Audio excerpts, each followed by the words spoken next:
अली अमीन गंडापुर साहब की बताया जा रहा है कि तकरीबन 3 घंटे तवील इमरान खान साहब से मुलाकात हुई है।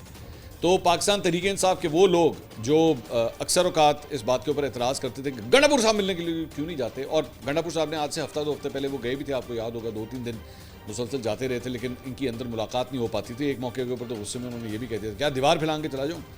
तो वो अब उनकी मुलाकात हो गई है।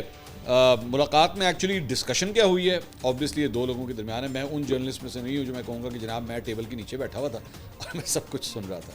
मुझे नहीं पता कि आपस में क्या बातचीत हुई है।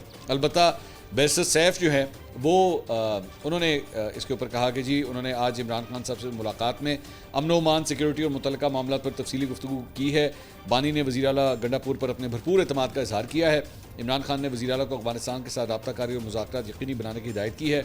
मौशी मामला और बजट के हवाले से तफसीली ब्रीफिंग के बाद बानी ने मुशीर ख़जाना मुज़म्मिल असलम को भी तलब कर लिया। अच्छा, ये वो जिसे कहते हैं ना सरकारी कंजम्पशन के लिए ये सारी गुफ्तगू है। अब कुछ नहीं पता कि क्या गुफ्तगू हुई है फ्रैंकली स्पीकिंग। अब मुझे पता है इसके ऊपर बहुत से लौंडे लपाड़े जो है ना बैठ के अपनी थ्योरियाँ बनाएंगे। एन जो ऐसी, फिर जो ऐसी, वो खड़ा हो गया, वो बह गया, उन्होंने कहा तेरी ऐसी तैसी है, क्यों है, ऊँच क्यों है।